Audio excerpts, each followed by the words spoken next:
Buen día a todos. Vamos a comenzar este coloquio sobre el bachillerato 4.0 y bueno, yo quiero hacer alguna eh, compartir con ustedes lo que nosotros vemos con los estudiantes que cómo han estado durante la pandemia y qué es lo que tenemos que hacer en preparatoria para dar un mejor pronóstico a nuestros estudiantes. Bien, nosotros vamos a trabajar hoy el bachillerato 4.0 desde un ángulo ciertamente tecnológico, pero fundamentalmente humano. Nosotros tenemos a los estudiantes como un sector, y es una hipótesis que nosotros manejamos, me refiero a mí, que, que, que son un sector vulnerado, afectado por la crisis, particularmente por la edad en que están los jóvenes, y que tenemos que ver de qué manera nosotros trabajamos con ellos. Les voy a compartir. Esta es una información del Instituto Nacional de Evaluación Educativa, que ya con este gobierno ya no está. Es información antigua y yo la quiero ver porque resulta que es interesante. La educación media superior en 2015 estaba en el orden de los 6.462.851 estudiantes que estaban entre 15 y 17 años de edad, ¿sí? Esto para 2019 cambia mucho, y quiero compartirles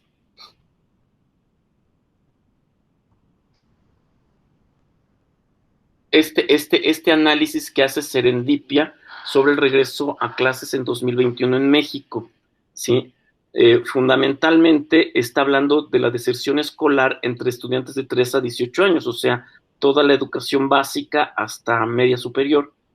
Y el ciclo escolar 2019-20 no lo concluyeron 3.678.000, es un montón, ¿sí? El abandono por razones derivadas de la pandemia fue un 17% de este total, y el 82% por otras razones que tuvieran que ver mucho por la educación a distancia, o sea, por modelos muy tradicionales, muy poco atractivos para los estudiantes. Y para el 2020-21 no se inscribieron 5.500.000 estudiantes, o sea, es un montón porque estamos hablando que la población de estudiantes está sobre los 30 millones, ¿sí? Entonces, pero un número muy grande. Los estudiantes entre 13 y 18 años no inscritos por nivel educativo, si ustedes se fijan, secundaria es el que tiene el nivel más alto de no inscritos por nivel educativo. Preescolar no es muy grande, aunque finalmente preescolar prácticamente suspendió operaciones en México y en muchos países, ¿no? Y preparatoria tiene un número que es el número que nos interesa, un número no excesivo, pero sí a tomar en cuenta. Este, Aquí está los estudiantes inscritos respecto al ciclo anterior.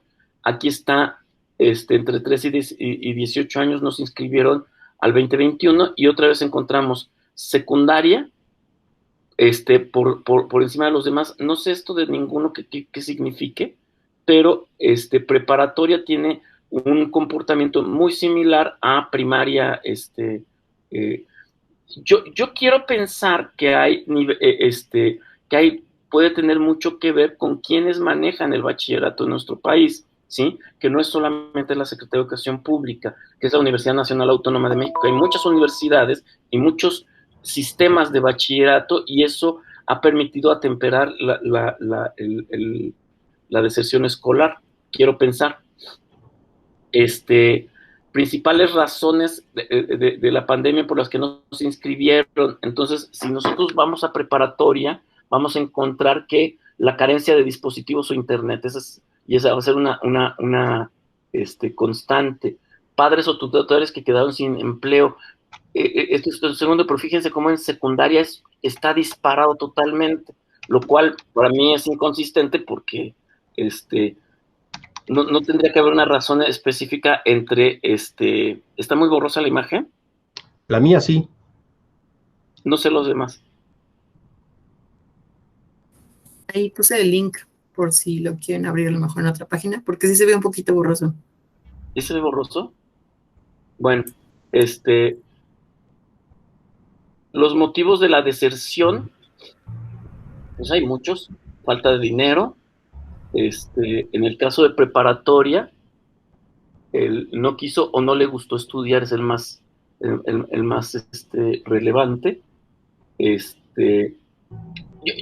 Yo veo aquí mucha información que es poco consistente, y eso me da la impresión de que todavía hay mucho que estudiar en este tema, ¿no? Todavía hay números que no suenan naturales. El 57.34% de los estudiantes tienen mucha disponibilidad de volver a clases, algo que decías tú, que decías tú, Gustavo, o sea, desertan, pero van a regresar, o sea, sí. y tiene mucho que ver con la pandemia, ¿no? Mira, es una combinación. O sea, la pandemia lo que hace es que te obliga a un cambio de metodología, y si esa metodología no es tan estimulante como la metodología presencial, pues hay abandono. Entonces, en la medida en que no pudimos, no supimos cómo hacerle para que la educación a través de Internet o a través de los medios fuera atractiva, fuera interesante, fuera divertida, si quieres, en la medida en que se convirtió en un ejercicio más bien aburrido, pues nos mandaron al diablo, ¿no? ¿Sí? Ahora que regresen las clases presenciales, regresará. Sin embargo, por niveles es diferente la razón. Mira, Luis, en un momento dado, yo te diría que hay algunos padres de familia que se dieron cuenta que no les hacía falta la educación. ¿Qué pasa, por ejemplo, con preescolar? Como tú dices, preescolar, pues muchísimos están en su casa. ¿Por qué están en su casa? Pues porque no, la función de guardería del preescolar dejó de satisfacerlos, los padres se organizaron entre ellos y ya no necesitan el preescolar. Vamos a ver qué pasa ahora que regresen. Conforme el estudiante va siendo más maduro, es más capaz de tolerar las ineficiencias del profesor. Entonces un estudiante de bachillerato ya está casi aprendiendo solo. Es correcto. Para mí es una decepción el que con tantos años de estar trabajando educación, aprovechando la computadora, educación a través de los medios, educación a través de Internet, no hayamos logrado tener un sistema educativo atractivo, incluso más atractivo que el presencial. Es que yo lo que creo que principalmente se falló fue en el tema de seguimiento y velar de que todo el estudiante esté realmente presente. Sí, claro está, de que la parte interactiva es algo que es difícil de transmitir, pero el docente sigue estando enfrente de una pizarra, viendo de intentar involucrar a los chicos, diciéndoles las fórmulas o escribiendo e intentando involucrar. El tema está de que echa la ley, está hecha la trampa. El estudiante se dijo, puedo aprender o puedo ponerlo como sonido de fondo y yo poniendo una cara seria. Empezaron a descubrir ciertas formas que no se le pudo dar el seguimiento de realmente todos están ahí y aprendieron a cómo distraerse. Ese creo que es uno de los problemas. Y claro está, nadie se esperó la pandemia, nadie se esperó el confinamiento que hubo. Entonces, al no esperarse, la tecnología no estaba ahí para ayudarlo la mano, no estaba la capacitación para que el docente estuviera realmente, porque al final de cuentas, el estudiante sabía en muchos casos 3 veces más de tecnología que el docente. Hay algunos docentes que tuvieron que tener un curso intensivo de Zoom para saber cómo es que funciona y cómo hago para presentar, y también se debió haber dado más capacitación a otras herramientas para hacer la participación más interactiva. Se diseñaron, por ejemplo, Metricool es una forma muy interesante de hacer que los estudiantes participen para de que, bueno, ¿quiénes de ustedes piensan que Napoleón debió haber hecho esta cosa? ¿Viste? Y ahí que participen con el móvil, ¿viste? Ya que tanto saben del móvil, participen con el móvil. No hubo esa capacitación porque nadie se esperó Es así de simple. Nadie se esperó de que iba a venir y de que iba a haber así y que posiblemente siga estando el confinamiento. Estoy totalmente de acuerdo contigo, Gustavo, porque al final de cuentas, con el tema de preescolar e infancia, mucho del rol que tenían era justamente, estoy trabajando 8 o 10 horas afuera, necesito que alguien vele por mi hijo o hija. Ahora no, ahora yo soy el que de forma remota puedo estar viendo. Entonces dejó de lado un poco el rol que cumplía ese preescolar, pero hay un elemento social muy necesario para el desarrollo de esas habilidades. Y es cierto que hoy en día un chico en preparatoria puede aprender 100% desde una computadora. Si es que tiene realmente la garra, el ímpetu para estudiar, puede aprender muchas cosas y puede ver de hacer los test y es como ahora, como adulto, uno puede tener muchas maestrías desde su propio escritorio, porque un chico de preparatoria no podría. Bueno, como verán, tenemos mucha tela de dónde cortar, muchas cosas que no sabemos ahorita. Tenemos algunas ideas iniciales de qué es lo que ha pasado con nuestros jóvenes. No tenemos visibilidad. Yo creo a nivel internacional, hay muchas cosas de las que vamos a aprender en los próximos años. La educación a distancia está bajo la lupa, porque nos salvó, pero también necesita demostrar, yo creo que más cosas de las que ha demostrado, porque tiene la capacidad tecnológicamente hablando, pero los sistemas educativos son sistemas tradicionales. Bien, creo que empezamos ya discutiendo y todavía ni siquiera nos presentamos. Bien, lo que vamos a trabajar durante este coloquio es a partir de ciertas preguntas. Ha sido un grupo, el de los estudiantes de preparatoria, golpeado particularmente por la pandemia o de forma similar a los demás niveles educativos. ¿Ha habido deserción en preparatoria? ¿Por qué causas? ¿Ha sido de forma diferente a otros niveles educativos? ¿Qué niveles de estrés han manejado los docentes en este periodo de pandemia? ¿De qué tamaño es la gravedad de la falta de acceso a dispositivos e internet? ¿Qué trae la industria a la mesa de bachillerato en forma de plataformas para la educación? Para todas estas preguntas, pues invitamos el día de hoy a una mesa de especialistas en estos temas y yo quiero presentar por parte del Colegio Salesiano Santa Julia a la licenciada Hilda Guzmán. Denme un segundo les doy su semblanza. Ella es maestra en desarrollo organizacional, licenciada en psicología, 10 años trabajando en instituciones educativas como coordinadora académica, tutora de grado. Actualmente me desarrollo como directora técnica de la preparatoria IUSE, en el Colegio Salesiano de Santa Julia. Bienvenida, Hilda. Gracias, buenos días. También nos está acompañando María Guadalupe Rivera. Ella es licenciada en Gestión y Administración de Pymes por la Universidad Politécnica de Zacatecas. También se ha formado en áreas de mercadotecnia, coaching organizacional, ha participado en programas de desarrollo social, líder comunitario y capacitadora en el CONAFE, Consejo Nacional de Fomento Educativo. Participó como figura solidaria en el Instituto Zacatecano de Educación para Adultos, brindando asesoría en centros de reinserción social y comunidades rurales. Actualmente se desempeña como gerente de desarrollo de negocios en PDA International, empresa global que desarrolla herramientas para la gestión integral de talento. Bienvenida, Lupita.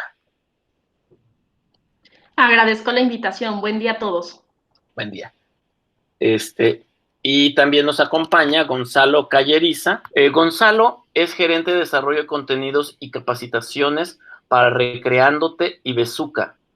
Licenciado en negocios internacionales, terminando máster en inteligencia emocional, coaching y programación neurolingüística. Con 5 años enseñando herramientas para desarrollar de una forma dinámica la inteligencia emocional en los profesionales y 2 años en los adolescentes. con 12 años dando talleres, webinars y capacitaciones para desarrollar las habilidades blandas en jóvenes y empresarios en múltiples países: Uruguay, Panamá, Costa Rica, Australia, Nueva Zelanda, Suiza y España, y ahora México, ¿no? Y el ser humano internaliza los aprendizajes solo cuando están asociados con una emoción, ya sea positiva o negativa. Bienvenido, Gonzalo. Un gusto estar acá presente. Finalmente, por parte nuestra, nos acompaña Gustavo Flores. Gustavo es un viejo amigo y una persona muy reconocida en el medio. Él es consultor en proyectos de aplicación de la informática y el análisis de datos a la educación y la cultura y la salud. Es ingeniero químico egresado de la UNAM. Tiene una maestría en informática de la Universidad de París. Actualmente es Sorbonne Université. Y ha hecho estudios de investigación de operaciones, economía matemática, preparación de proyectos en educación, procesos de software y análisis de causa raíz. Ha trabajado en planeación educativa, financiamiento de la educación, capacitación para el trabajo, planificación de recursos humanos. Ha sido consultor del Banco Mundial, la Oficina Sanitaria Panamericana, la Secretaría de Educación Pública, la Secretaría de Salud, CONALEP, INEA, CREFAL, etcétera, Infotec. En particular, estuve involucrado en los proyectos para introducir la Internet a las universidades públicas mexicanas, el Centro de Edición de Discos Ópticos de la Universidad de Colima, el Centro Latinoamericano de Tecnología Educacional para la Salud y la Biblioteca Nacional Educativa. Entre 2002 y 2006 coordinó la participación del sector educativo en el proyecto eMéxico. Anteriormente participó en el Comité Técnico de Planificación de Recursos Humanos del Gobierno mexicano. Fue director de capacitación del INEA entre 1983 y 86 y dirigió el estudio de planificación de recursos humanos para la salud para la Dirección General de Educación Médica entre 1986 y 88. Más recientemente colaboró en los proyectos de Infotec para reducir brecha digital en el estado de Aguascalientes. En el 2013 se desempeñó como coordinador nacional del Consejo Nacional para la Cultura y las Artes, y hasta hace poco dirigía el Instituto de Evaluación en Gran Escala, IEG. Ha impartido cursos, seminarios, etc. Es una persona con mucha trayectoria. Bienvenido, Gustavo. Gracias, Luis, muchas gracias. Un poco largo eso que leíste. Que ha estado largo, pero sus versión de 5 renglones. Bueno, pues estamos aquí para hablar de lo que es, yo creo que dos cosas, de los efectos que ha tenido en el bachillerato la pandemia, pero también de las soluciones tecnológicas que tenemos adelante y que pueden impulsar el proyecto educativo. En este sentido, al coloquio le llamamos el bachillerato 4.0. No sé si alguien quisiera comenzar mencionando qué es lo que deberíamos de entender por bachillerato 4.0. ¿Quién se avienta? Bueno, la dinámica de la reunión ahora es, pues, que vamos a hacer plática, van a estar preguntas y va a ser un diálogo fluido en lugar de presentaciones muy acartonadas. Entonces, ¿qué deberíamos de entender? Pregunta por bachillerato 4.0. Pues el uso de inteligencia artificial, Luis. O sea, si lo llevas el símil a la industria, la etapa de la máquina de vapor, la electricidad, la informática, lo que queda es de inteligencia. Así es. Desafortunadamente, no va a estar nada fácil. O sea, mira, yo diría que esto encaja con una tendencia de la educación hacia la individualización de la enseñanza. O sea, la tesis central, diría yo, es que una educación va a ser mejor en la medida en que esté más adecuada a las características de la persona que está siendo educada. Esto empezó con cosas tan sencillas como que lo puede hacer a su propio ritmo o desde su propio lugar, la enseñanza a distancia, la enseñanza abierta, que siguió con cosas tan interesantes como el seleccionar tu propia forma, tu propia estrategia de aprendizaje. allá por 1974, 75, Mitre en Estados Unidos empezó con un proyecto, el TICIT, T-I-C-C-I-T, en donde para cada plan de estudios le daba al estudiante 5 canales y el estudiante podía escoger en 5 grados diferentes de dificultad para abordar el mismo tema. Después, una cosa muy interesante fue cuando la gente pudo hacer su propio currículo. Esto fue allá por 1980 con la Technological University. En esa época, por ejemplo, no existía la carrera de diseño por computadora, entonces había quien estudiaba diseño en una universidad y computación en otra. Pero lo que no hemos logrado es que esto sea automático. Es una vieja aspiración que un sistema de enseñanza por computadora pueda detectar cuáles son las formas en que un estudiante aprende más rápidamente y empiece a alimentarle esa forma de aprendizaje sistemáticamente. O sea, esto, hay por supuesto problemas lógicos, problemas de algoritmo, pero también hay problemas físicos. O sea, esto obliga a tener cada elemento de contenido, poderlo abordar desde muchos diferentes puntos de vista. Y eso nos lleva, ahorita que mencionas esto de inteligencia artificial, a que esta ya ha entrado en la educación. Por ejemplo, yo veo que en el Colegio Santa Julia Hilda, pues bueno, lo que ayudó a temperar todo esto fue el uso de toda la plataforma de Google. ¿Cómo sientes que fue la experiencia, Hilda, en particular con bachillerato? Pues al inicio complicado, porque justo lo que mencionaban hace rato, faltaba mucha capacitación y actualización desde el inmobiliario del instituto, además de, pues todos los maestros considerábamos suficiente, ¿no? El saber, no sé, hacer una presentación, y había pocos que se empezaban a involucrar en esta parte digital o herramientas más bien de índole virtual. Entonces, se capacitó a tiempo. Fue complicado para los chicos por esta falta de autogestión de tiempos. Los chicos no sabían gestionar sus tiempos fuera del salón de clases. Entonces, fue un poco el que los papás también los lograran entender que los chicos tenían que cumplir su horario de clase, ¿no?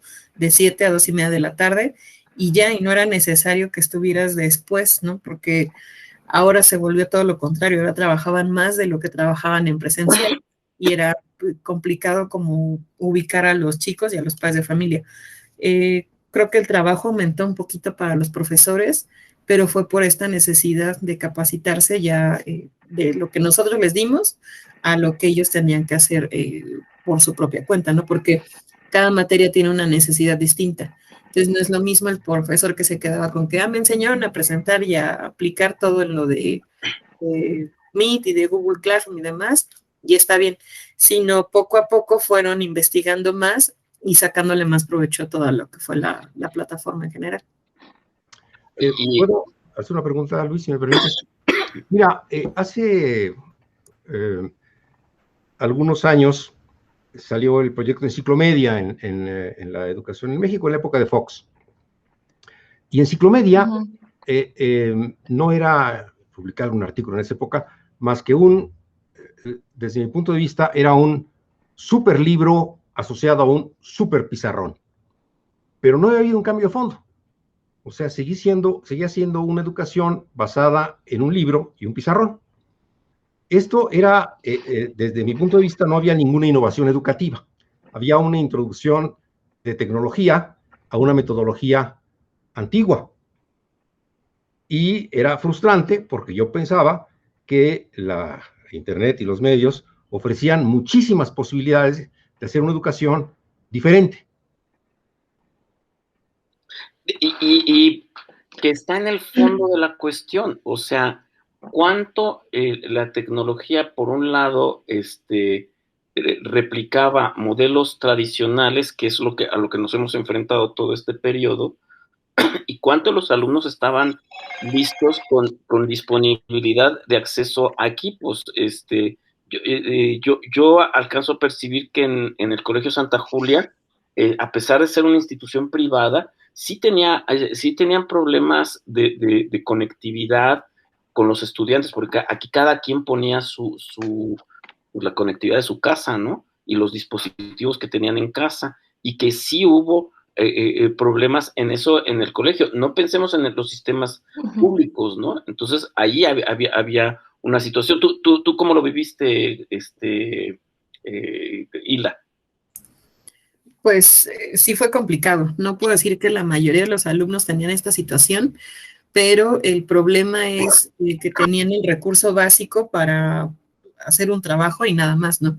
Pero no para, incluso para poder imprimir. Hay chicos que se les complicó mucho el cambiar de lo material, o sea, tener una lectura en hojas y demás, a lo visual, y buscaban imprimir. O sea, ellos querían tener exámenes impresos, actividades impresas, y pues ya no. A mí me llamó mucho la atención porque ellos ya tendrían que estar más adaptados a esto, ¿no? No como, pues a lo mejor nosotros como docentes de, no, necesito el libro impreso. Fue complicado porque trabajamos con certificaciones de paquetería de Adobe.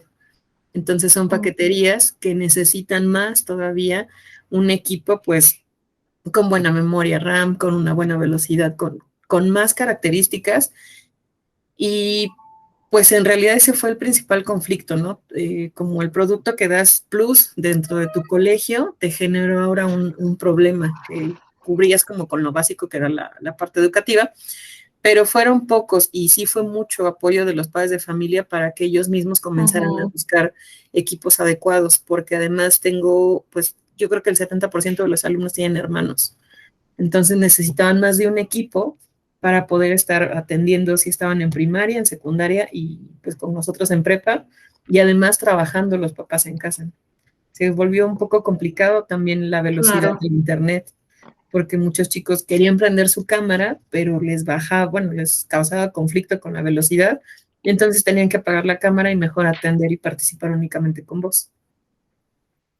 Sí, ciertamente ese ha sido el pleito que hemos tenido todo este periodo, y por la parte tecnológica. Me gustaría explorar un poco más esto, y en este entorno 4.0 de inteligencia artificial, platicar un poco desde el lado de las ofertas que hay en la industria. Nosotros en Draft promovemos en particular para el nivel bachillerato 2 herramientas muy puntuales. Uno es PDA International, que tiene una herramienta de un test de orientación vocacional, y Bizuca, que es una herramienta para trabajar todos los temas emocionales de los jóvenes. No sé si Lupita, Gonzalo, quisieran platicar un poco de estas opciones que ustedes traen a la mesa. Sí, claro que sí. Mira, bien lo dice Gustavo y también Hilda, ¿no? Que estamos en una revolución tecnológica y digital, y que los papás, los profesores y los alumnos de pronto tuvieron que verse mucho más proactivos en el uso de otras herramientas digitales, descargar aplicaciones, programas, ¿no? Y encima de esto, pues tener que lidiar con los espacios, tener que coordinarnos también para la conectividad, ¿no? Incluso, que es un problema que seguimos teniendo todos, yo creo que también a nivel laboral. O te conectas tú, me conecto yo, apago mi cámara, o de pronto el ruido y estas interferencias. Bueno, desde PDA desarrollamos una herramienta que hemos llamado test de orientación vocacional. La orientación vocacional, pues es todo un proceso, ¿no? Que no es fácil, y que ojalá empezara desde la secundaria. También lo mencionó Gustavo hace un momento. En la secundaria hay un alto índice de deserción. ¿Por qué? Pues porque es todo un proceso y se necesita justamente de ese acompañamiento del papá y del profesor. Entonces, el alumno pues puede caer en la desmotivación, y necesita, sobre todo en el tercer año, tener esos elementos para hacer una elección correcta. Normalmente decimos, la orientación vocacional viene en la etapa de preparatoria para que el alumno pueda elegir correctamente su carrera. Bueno, yo considero que esta elección debe venir desde la secundaria. Cuando estás en tercer año, te enfrentas a un examen de admisión a la preparatoria, ¿no? En México lo llamamos, bueno, al menos en la zona metropolitana, existe este examen del Comipems, ¿no? Que te da la posibilidad de entrar a alguna escuela pública o particular, y que, bueno, con este con esta elección deberás elegir entre un bachillerato general o un bachillerato tecnológico. Entonces, desde ahí, el que escoge un bachillerato tecnológico ya está eligiendo está desarrollando otras competencias que, si bien le pueden servir para el mundo laboral, terminando la preparatoria, o para continuar su preparación en esa área que él eligió, ¿no? Y bueno, pues las carreras más demandadas en bachillerato tecnológico, pues si bien son las de informática, las de administración, también vemos ya mucha demanda en las carreras de gastronomía, de belleza, ¿no? Cosmetología. Y bueno, entonces a esto voy, que la orientación vocacional es todo un proceso y que se requiere del acompañamiento tanto de papás como profesores, y de varios instrumentos. No nada más es un test. El test de orientación vocacional, si bien te da esta información para que tú puedas hacer una elección más acertada de la carrera con base en tus habilidades, en tus preferencias y en tus inteligencias, ese acompañamiento del papá o del profesor es indispensable para tomar una elección pues más correcta. Entonces, la información que da nuestro test de orientación vocacional, si bien no es concluyente, sí es orientativa y es una parte fundamental en este proceso de orientación. Oye, ¿y en qué consiste el test, Lupita? Mira, el test de orientación vocacional de PDA, déjame mostrarlo. A ver. ¿Ahí ven mi pantalla? No, todavía no. Todavía no. ¿Será? Ahí voy. Estamos en revolución tecnológica.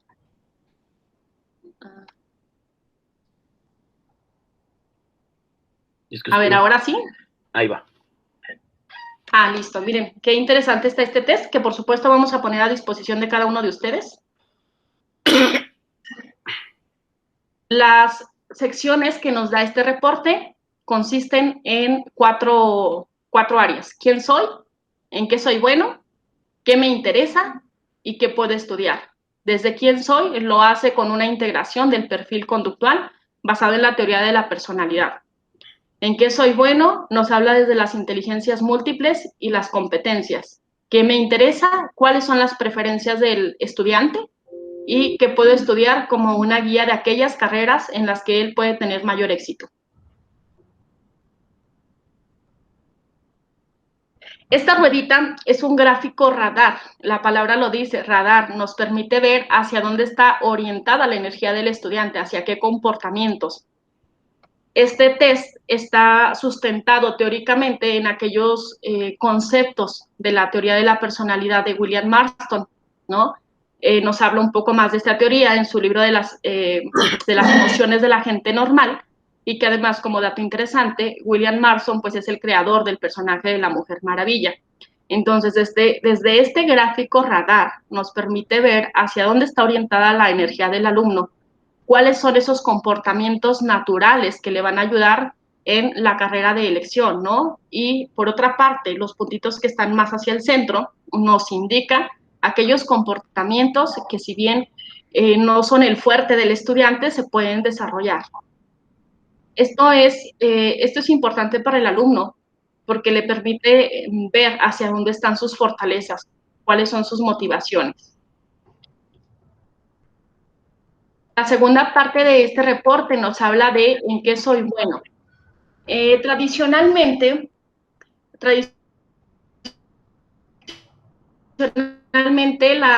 se evalúa, ¿no? O se califica como si el alumno es de 6 o es un alumno de 10. Y justamente en el examen de Comipems, en los exámenes de ingreso a nivel medio. Se perdió el sonido. Sí, se cortó. En las áreas de matemática. ¿Se está cortando? En los últimos 10 segundos. Vuelvo. Ok, me quedé en qué soy bueno. Que la inteligencia de manera tradicional se entiende como que si es un alumno de 6 o es un alumno de 10, ¿no? O en los exámenes de admisión a nivel medio superior y superior, normalmente el examen consiste un 40% del examen consiste en el área de comprensión lectora y redacción y matemáticas, habilidad matemática, ¿no? Bien, entonces, basado en la teoría de Gardner, él nos habla de las inteligencias múltiples. Nos dice que existen 8 tipos de inteligencia. Y entonces viene a revolucionar este concepto de la inteligencia, porque dice, espérame, si bien la educación tradicional evalúa solo estas, ¿no? Sería importante tener mayor apertura y evaluar al alumno de esta manera. Bueno, entonces el reporte nos brinda esta información y además, con base en las preferencias vocacionales, le da una guía de cuáles son las carreras que él pudiera estudiar. En las empresas se dice tanto que un colaborador feliz es también más productivo, ¿no? Pues esto aplica en la escuela, porque también un estudiante que ha elegido correctamente la carrera y que es más feliz, pues seguramente va a tener un mejor aprovechamiento, ¿no? Y las carreras que nos da como guía son carreras de ahora, son carreras actuales. Ajá. La herramienta es muy rápida, es confiable, se genera el reporte automáticamente, es completo y nos da la información justamente de las carreras del futuro. ¿Cómo ven? ¿Cuánto el test que hace un estudiante de orientación vocacional, cuánto invierte de tiempo en realizarlo? Como 10-15 minutos. 10-15 minutos, y el resultado, ¿qué es lo que pasa? ¿Qué es lo que hace la inteligencia artificial con esta información? Fíjate que estamos trabajando hacia la predicción de datos, como las necesidades de capacitación del alumno, ¿no? Y en un modelo de Machine Learning que se está trabajando en PDA, poder predecir justamente la rotación y el abandono del estudiante, porque pues, si bien la rotación es un indicador que le pega fuerte a las instituciones, es importante aprovechar la tecnología y estos modelos de Machine Learning. Pero digamos que entonces hay una precisión de la información que va la herramienta, el test de orientación vocacional, de lo que va aprendiendo del estudiante y cruza otro tipo de información, con lo cual le da un resultado al estudiante sobre cuáles son sus tendencias y dónde puede llegar a ser más feliz en lo que pueda hacer, donde es más talentoso el estudiante, ¿no? Sí, claro, o sea, si bien la información no es concluyente, es orientativa y le permite al alumno tomar una mejor elección, ¿no? De la carrera que quiere estudiar, con base justamente en sus habilidades, sus inteligencias y sus preferencias. Ok, y una pregunta para esta Hilda. ¿Cómo es que actualmente ustedes hacen los programas de orientación vocacional? Pues sí están muy escasos, o sea, sí coincido en que esta parte del acompañamiento hacia qué quieren ser y tomar una decisión no es de un año. Orientación vocacional se da en 4º grado, pero está orientado a, como es UNAM, conocer a la institución, de dónde viene el nombre de la UNAM, todo esto. La historia habla un poco de personalidad. Y en 5º grado ya se enfoca tal cual, ¿no? En cuáles son las diversas áreas de estudio, cuál es la posibilidad de todas las licenciaturas que hay, ¿no? En general, no hay una tendencia sobre a lo mejor que vayan a la UNAM o al Poli, no. Y viene la toma de decisión, pero sí creo que es complicado porque al final es un chico y me pasa con biología, que tomó biología en 2º de secundaria y vuelve a tomar biología hasta 5º.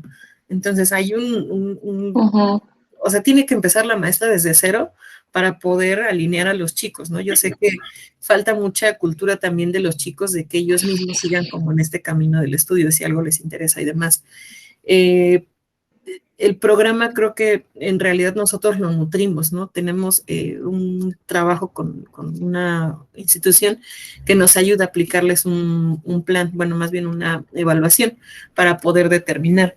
Pero esta evaluación nada más o sea, entregan los resultados y ya no hay tiempo tal cual como de que la maestra, que es la misma psicopedagoga, pueda generar este acompañamiento y explicar a lo mejor datos como muy específicos, palabras y demás.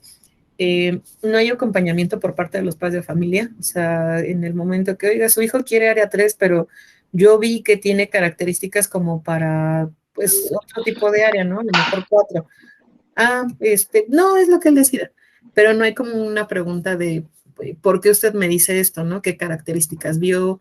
Si no es como esta falsa autoridad al adolescente, una decisión tan grande, ¿no? Y que ha ocurrido que de repente querían derecho y ya se salieron, se metieron ahora a odontología y luego ya no les gustó. Y tenemos chicos, son los menos probablemente, pero que van brincando de carrera en carrera y que no tienen una definición de lo que son y de lo que desean, ¿no? Incluso el proyecto de vida creo que no lo conocen.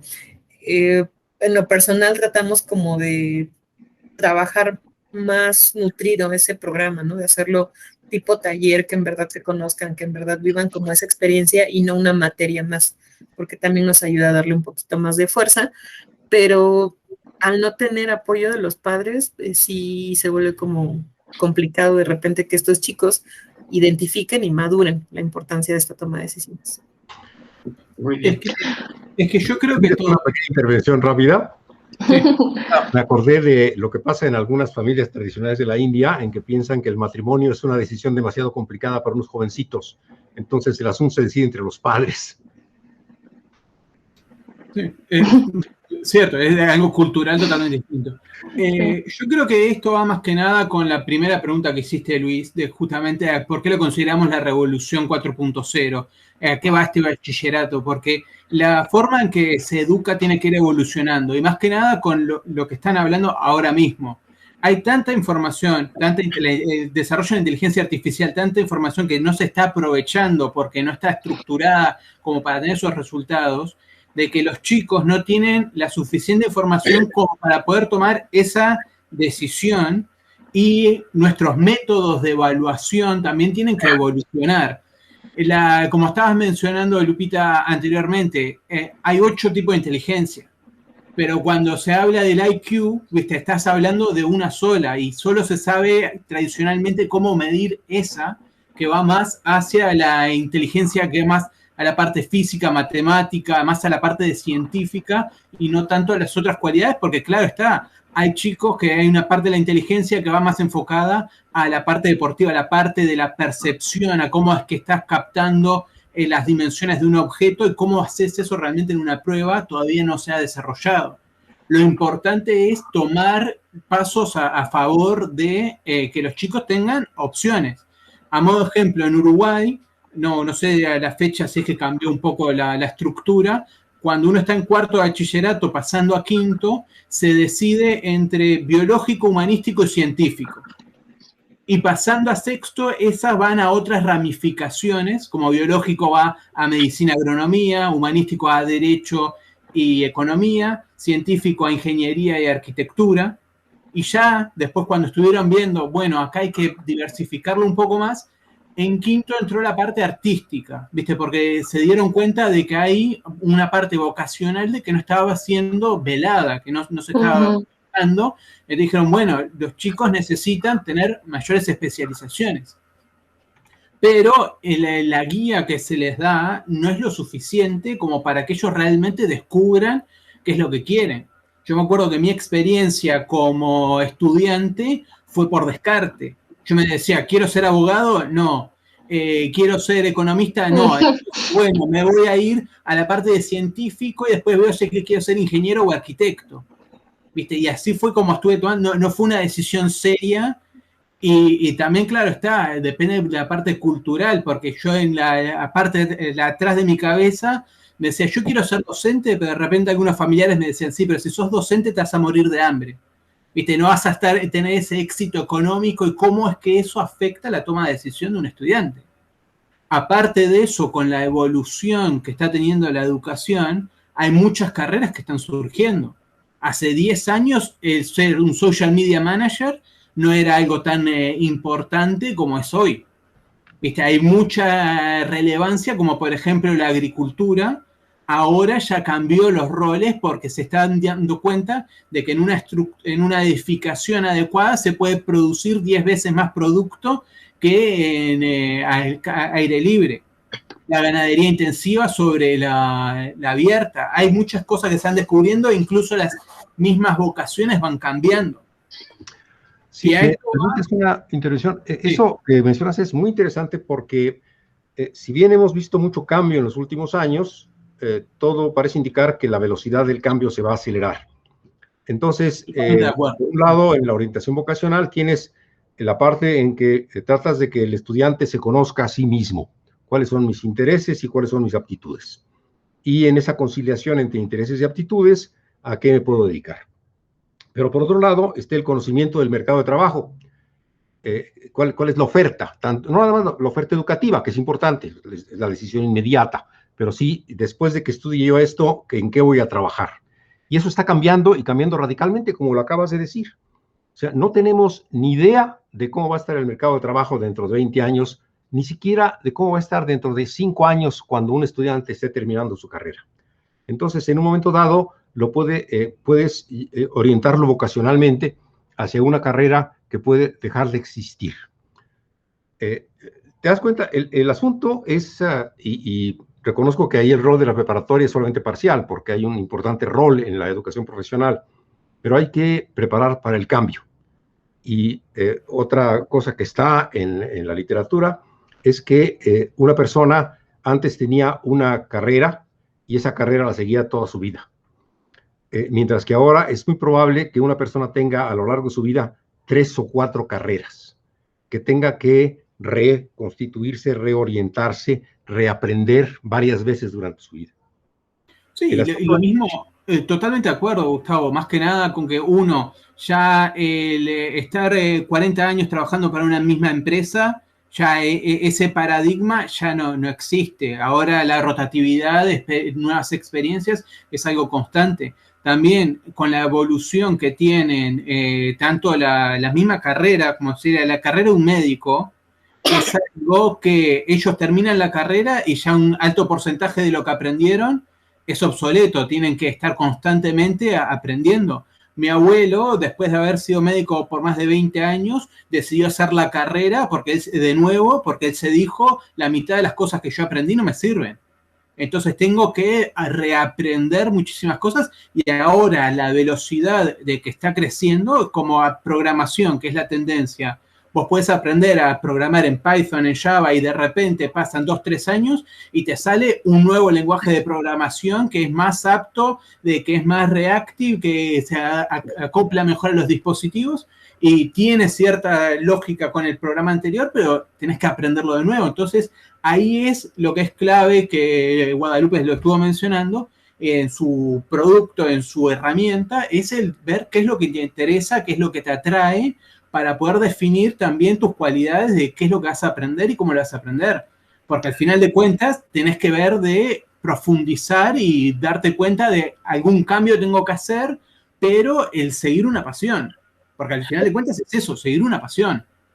Ahora, yo lo que veo es que una cosa es el medio de lo que están hablando ustedes, cómo el medio está cambiando, y otra cosa es cómo está el joven en concreto. ¿Cómo es el joven hoy en día? ¿Cómo podrían caracterizarlo a diferencia de los jóvenes que estudiaron bachillerato hace 10 o 20 años? Bueno, vos me habías hecho un poco la pregunta anterior con el tema de qué es lo que es Pisuja, pero también quiero hacer énfasis en una mención que hiciste al principio, de que considerabas que puede ser que el adolescente fue el más golpeado en esta época de pandemia. Es una realidad, el adolescente fue uno de los más golpeados. ¿Por qué? Y habla de nuevo con la pregunta que acabaste de hacer ahora, porque ellos están sumamente expuestos a las redes sociales, al distanciamiento, a una realidad totalmente distinta de la que estaban acostumbrados. La ansiedad está en ellos, ataques de ansiedad están aumentando. La depresión, ataques de ira, de pánico, ¿viste? Cómo acoplarse. Ya de por sí las redes sociales, si es que no son manejadas correctamente, son un centro de incertidumbre, porque claro está, cuando alguien comparte cosas en las redes sociales, no son las fotos de estoy en duda, estoy reflexionando, no, estoy en la playa, estoy feliz, y hay veces que ellos empiezan a comparar la vida de otros con la de ellos mismos y les afecta emocionalmente. Entonces es por eso que justamente yendo un poco acá entrando a qué es lo que nosotros hacemos, nosotros en Bizuzca, nosotros somos una plataforma que busca el desarrollar y acompañar a los adolescentes en el desarrollo de la inteligencia emocional. Y buscamos hacerlo de una forma de que ellos puedan hacerlo de una forma orgánica, sin que se den cuenta, como se diría, sin que le estén empujando al que le están enseñando, sino de que con diferentes actividades puedan desarrollar tanto la parte intra como interpersonal de ellos mismos. Una herramienta para ayudar a que se den cuenta de qué es lo que realmente están sintiendo. Porque con la adolescencia ellos es un mar de hormonas, es un mar de no sé qué es lo que me está pasando, y después va a una adultez de que al no saber cómo manejar esa emoción, no saben cómo responder. Y si es que estás en un ambiente, aparte de todo, encerrado y sin poder compartir, canalizar lo que te está pasando, es muy difícil que te puedas desarrollar. A modo de ejemplo, una cosa que no se está haciendo, no se está enseñando mucho, es el desarrollo de un vocabulario emocional. Es como si es que yo acá a los presentes y al que vea el video en un futuro, si es que le digo en un minuto, ¿me podés enumerar cuántas emociones conoces? Y muchos de ellos, en muchos casos, no llegan a 10 emociones, cuando en realidad hay más de 50 que uno puede identificar. Y hay veces de que estamos confundiendo, como por ejemplo, ¿cuál es la diferencia principal entre la ira y el sentirse decepcionado por una situación que pasó? Porque hay veces de que uno puede estar enojado con sus amigos, pero en realidad está decepcionado porque no fue incluido. Hay muchas facetas de que hay que profundizar. Y es un problema que es tanto cultural, viste, que uno puede decirlo como está, bueno, pero eso pasa solo en este país. Pero las emociones son algo que no tiene fronteras. ¿Viste? Un orgullo lastimado en todos lados del mundo se ha sentido, y en todos lados del mundo, créanlo o no, reaccionan de la misma manera. El problema es en que cuando no podemos identificar cuál es lo que estamos sintiendo y cuando no queremos experimentar lo que estamos sintiendo. Y esto es lo que le pasa a muchos adolescentes, como por ejemplo con ataques de ira. Esto es algo fisiológico y no me voy a extender demasiado porque voy a estar saliendo de lo que es el coloquio. Pero, a modo de ejemplo, cuando nosotros sentimos tristes o alegres, nuestro cerebro libera oxitocinas. ¿Viste? La oxitocina es algo que nos ayuda a empoderar, nos da energía y nos canaliza. Cuando estamos tristes necesitamos la energía, necesitamos recuperarnos de una pérdida, buscamos que nuestro cuerpo libere, y es por eso que a veces lloramos para poder canalizarnos.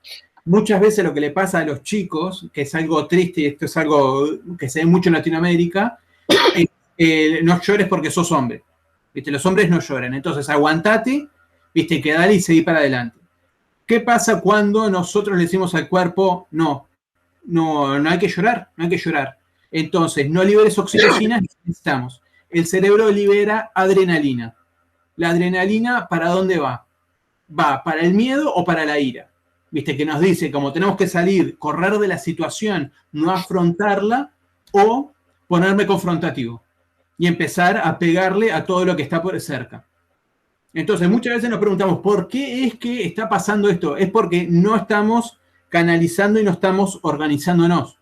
Entonces, es por eso que nosotros muchas veces intentamos aumentar ese vocabulario, intentamos dar esas herramientas de que con un formato virtual la gente, los adolescentes puedan empezar a experimentar, empezar a explayar qué es lo que le está pasando y empezar a compartir, a usar las redes sociales de una forma positiva.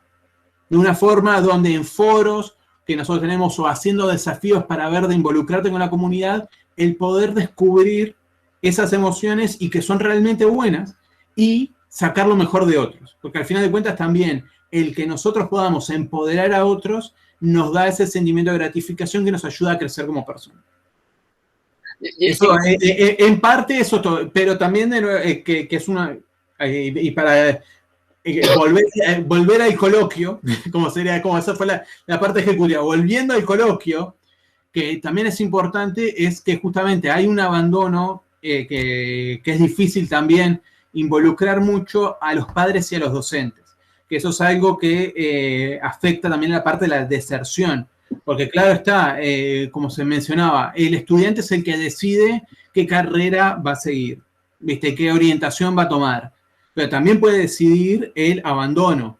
Y hay veces que los padres dicen, no, estoy cansado, ya estuve trabajando, gritando al monitor porque tuve ciertos problemas, no tengo tiempo, no sé cómo darte ese seguimiento, y eso genera más abandono. Es necesario el involucrar y el dar herramientas para que justamente el padre esté involucrado en qué es lo que está pasando y cómo puede estar pasando. Porque al final de cuentas también pasa una cosa. Nadie nace sabiendo cómo educar a un adolescente, y menos en una etapa de pandemia. Oye, la adolescencia de que ellos tienen es totalmente distinta a la adolescencia que todos nosotros experimentamos. Pero bueno, Oye, Gonzalo, y concretamente, ¿qué es Bizooka? ¿Es una app donde el estudiante está en una red social en particular? ¿Cómo trabaja con la escuela, con los maestros, con los padres? O sea, ya, como para hacernos una idea clara de todo esto que estás diciendo, ¿dónde está contenido?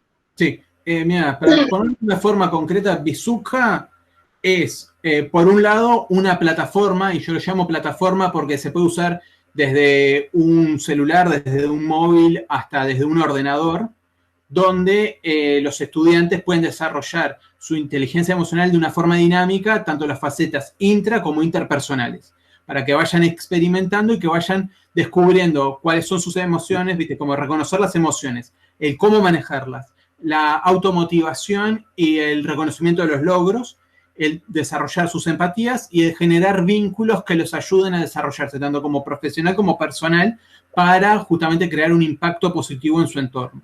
Eso por un lado. Y por el otro lado, nosotros somos una plataforma que busca ayudar a los padres y a los docentes para que tengan las herramientas de darle ese seguimiento, ese acompañamiento al estudiante en esa época de transición, para que sepan qué es lo que está pasando y cómo ayudarlo.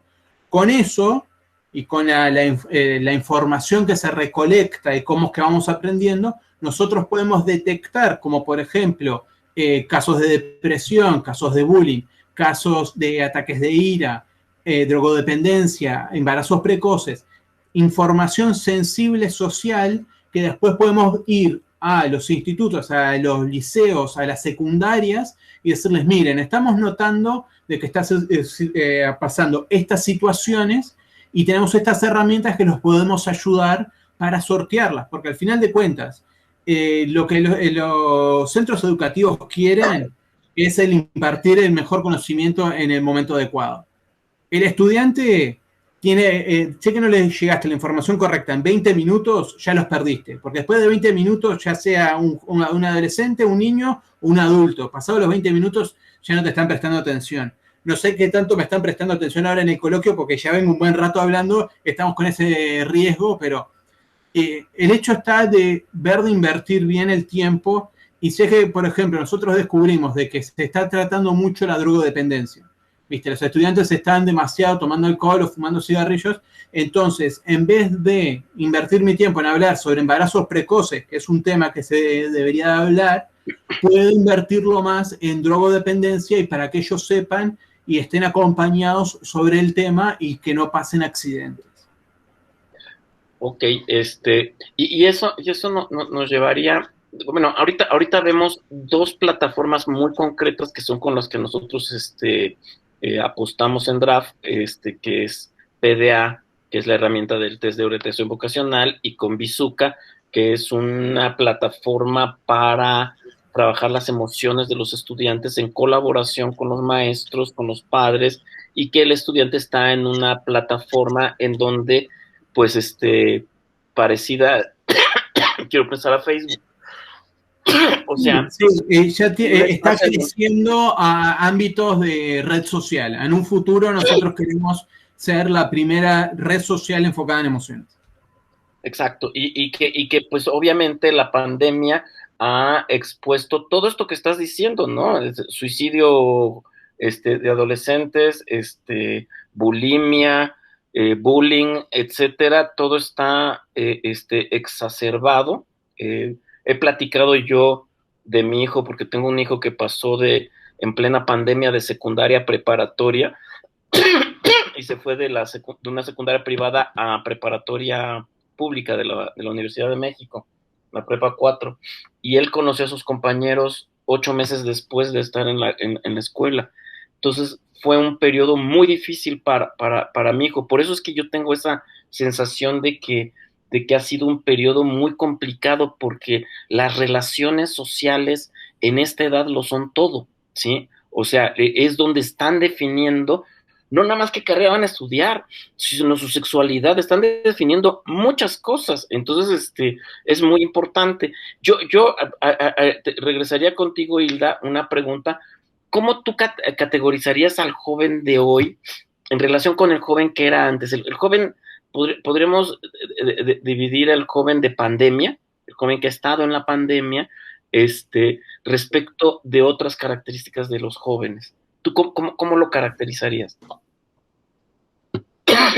Creo que es un joven más sensible, pero exageradamente emocional, ¿no? Al grado que hay como un apoyo a todos estos movimientos, ¿no? Que hay ahorita sociales y que no saben el por qué, sino nada más como justamente hay una tendencia tan fuerte en las redes sociales, no investigan por qué está pasando esto, pero yo vi que es tendencia y entonces voy y lo apoyo. Esa es la parte que yo digo que es sensible, pero tienen una poca objetividad. Eh, Creo que van a ser más exigentes, ahorita hablando en la parte educativa, en que van a poder definir si un profesor no se puede, algo básico, ¿no? Proyectarme en la presentación. Entonces, para mi alumno, aunque no tenga como noción concreta de lo que es un perfil docente, pero para mí ya podría ser un buen maestro, ¿no? ¿Y qué sería un mal maestro? Pues a lo mejor no me dio videos, no esto, no aquello. Eh, Creo que se vuelven más solitarios los chicos, o sea, ahorita a lo mejor los que tuvimos con cuestiones de falta de integración y demás, pues tuvieron en la mejor comodidad en sus casas sin necesidad de tenerle que hablarle al de al lado o pedirle permiso para tomar, no sé, algo, o sea, esta parte de la interacción social. Y creo que lograron algunos darse cuenta de incluso valorarnos si sus amistades que tenían en el colegio pues eran buena influencia o mala influencia, ¿no?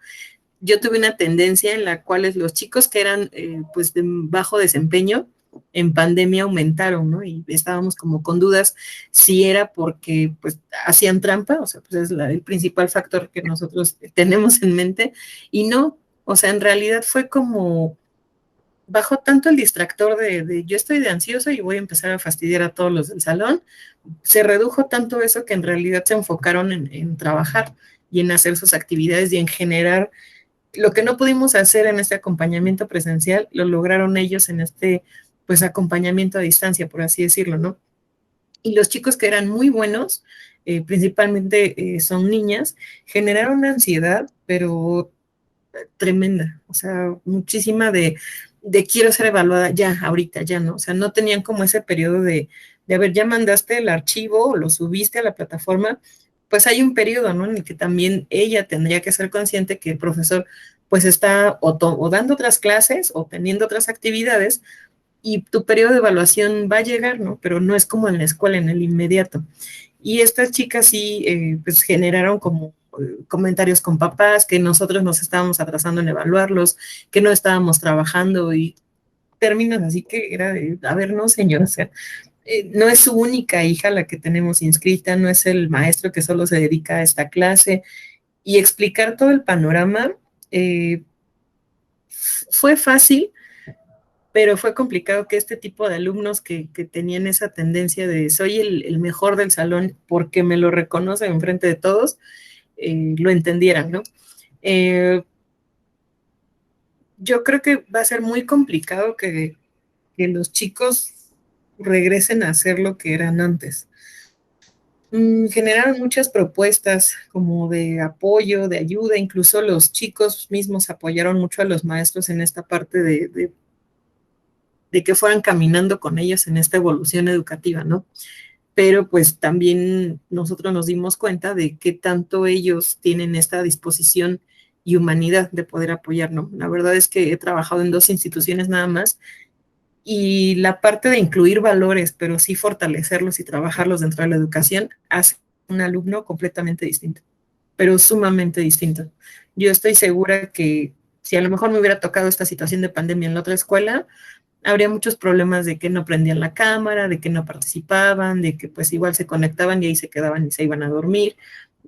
Y el hecho de la filosofía del colegio y demás, sí ayuda mucho, ¿no? A que los chicos, incluso hicieron festejos de cumpleaños a los maestros, los chicos ya de sexto que se graduaron, organizaron una despedida para los maestros, o sea, cosas que esa parte les afectó, esta parte de la pandemia, y fomentó más cuestiones, ¿no? Pero sí ese pequeño porcentaje de alumnos que no tiene habilidades sociales, yo creo que se van a ir a pique, ¿no? En un sentido, pues sí, suena mal, pero que ahorita reforzaron eso de, en verdad no necesito convivir, en verdad no necesito esto, porque la parte académica, que es lo que me están solicitando ahorita, la cumplí.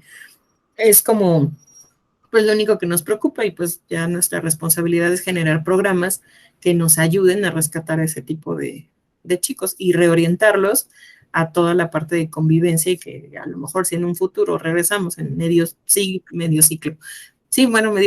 semestre, perdón, en mitad de año, pues sí se haga, ¿no? Y no les cueste tanto trabajo el regresar y volverse a ver, ¿no?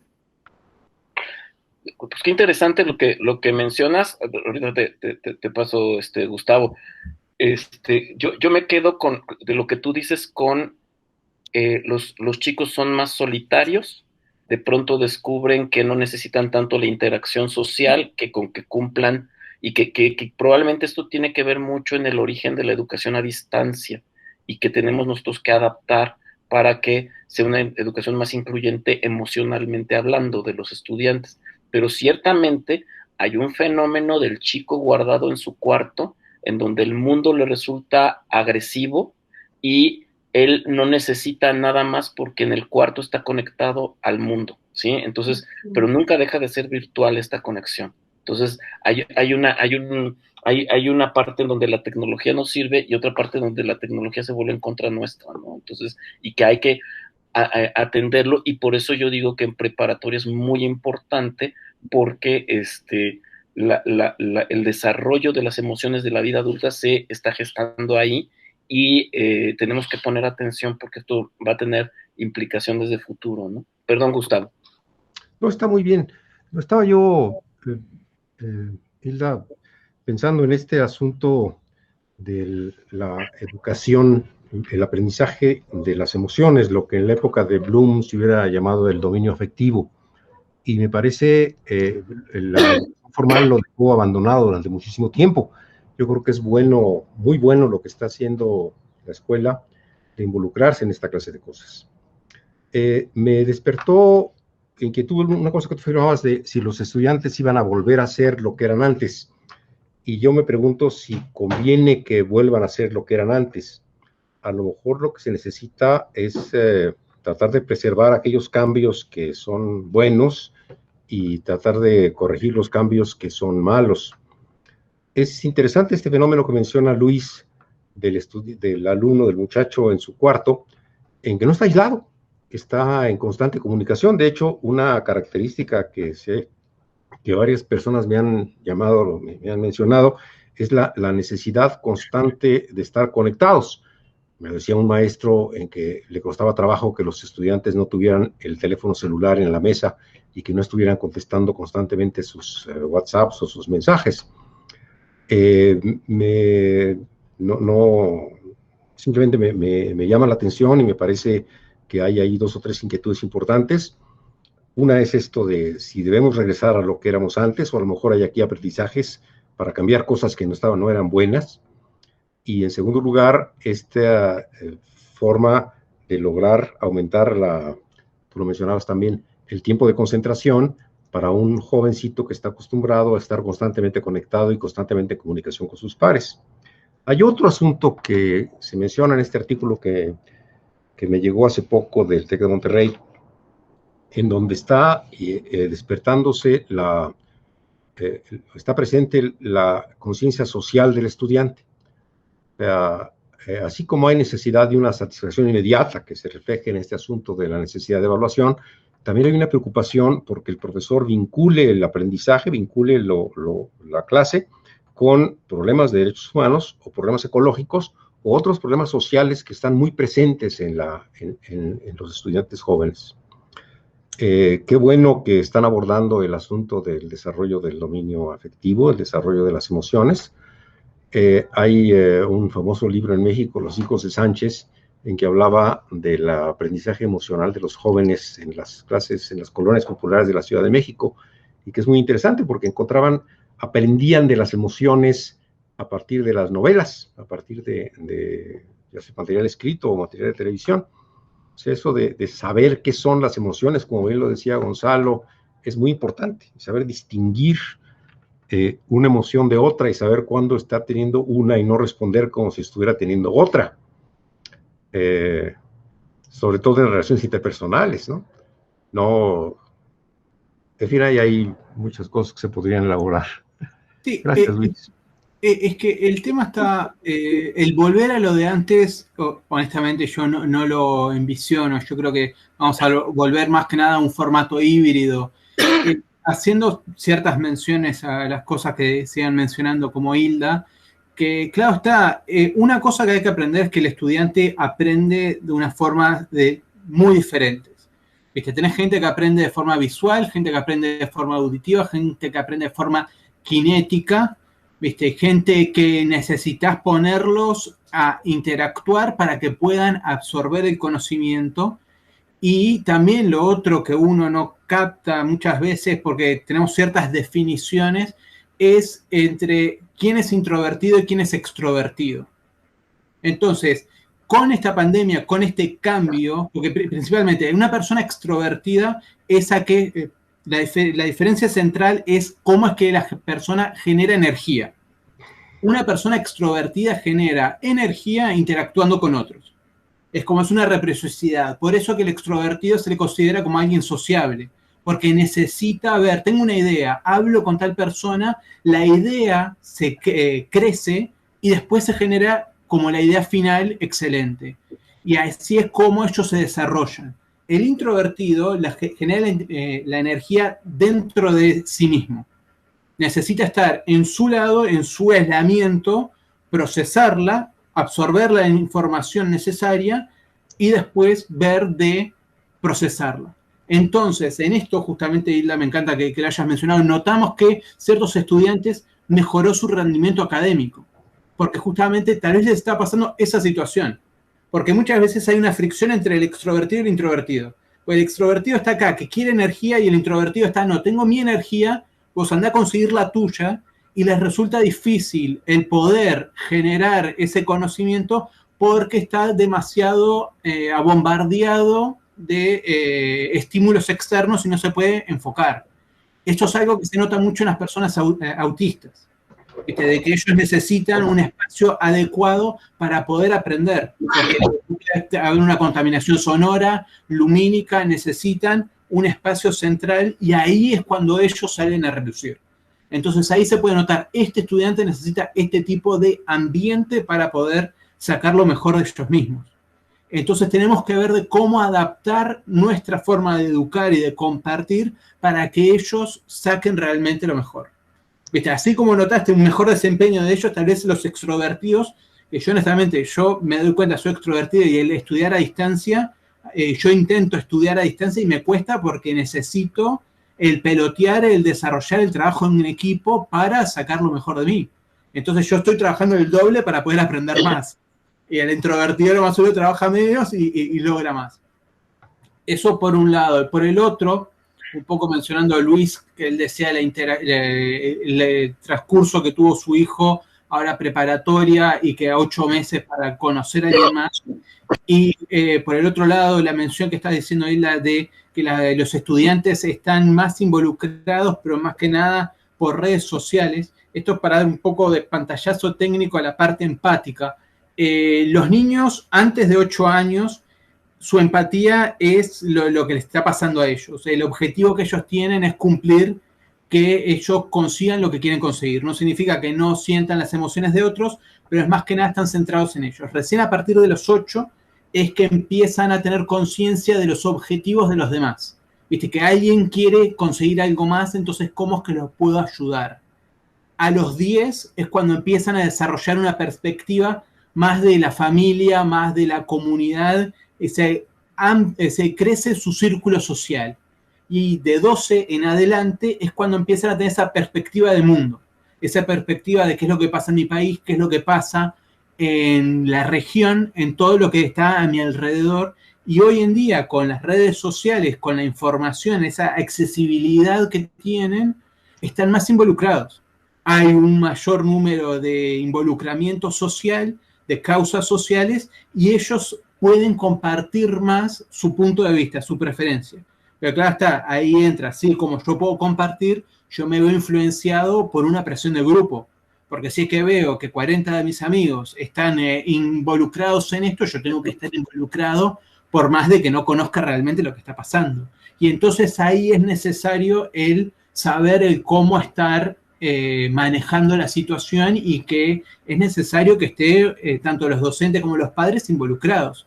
Porque también pasa, y esto es algo importante de que yo agarro y digo que para mí que estudien simplemente desde casa de una forma virtual no es eficiente. ¿Por qué? Porque hoy en día las escuelas, los centros educativos no están enseñando a los estudiantes a cómo interactuar socialmente.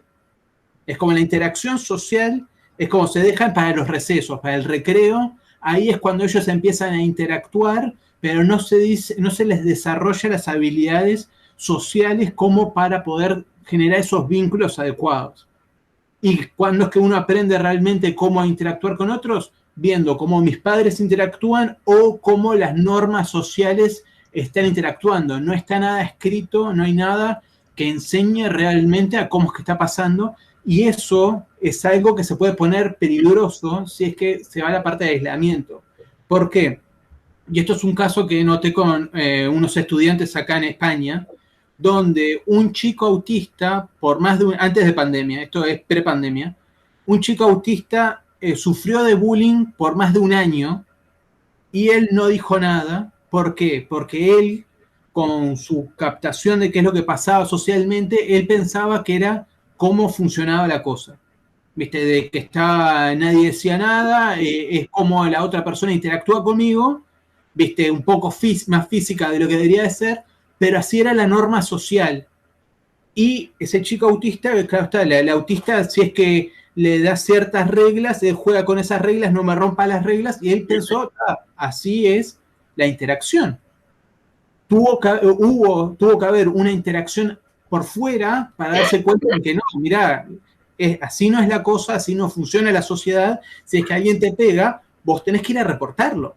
Vos tenés que velar por tus intereses. Entonces, esto es un caso extremo, como se podría decir, pero aún así no hay todavía una interacción, un aprendizaje social, no se le aporta eso, y es por eso que si es que los chicos, como se está diciendo, esto es un miedo que puede pasar, si es que estudian en aislamiento, después cuando tengan que ir al supermercado a comprar algo, ¿cómo va a interactuar con la sociedad? Como se diría. Entonces es necesario tener un equilibrio suficiente como para poder hacerlo.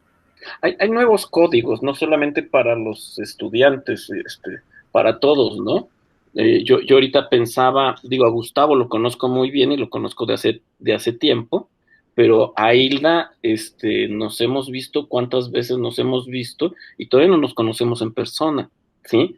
Igual con el caso contigo, Gonzalo, y a Lupita también nos hemos visto muchas veces, pero en persona yo ubico que solamente una vez nos conocimos. Entonces hay nuevos códigos en nuestra sociedad, en donde ya predomina lo virtual sobre lo presencial, ¿sí? Sin embargo, esto está en el fondo del el bachillerato. La escuela del futuro va a ser virtual, va a ser híbrida, porque creo que tú lo comentaste, Gonzalo, yo creo que va a ser híbrida, pero yo creo que necesitamos la presencialidad, o sea, no deja de ser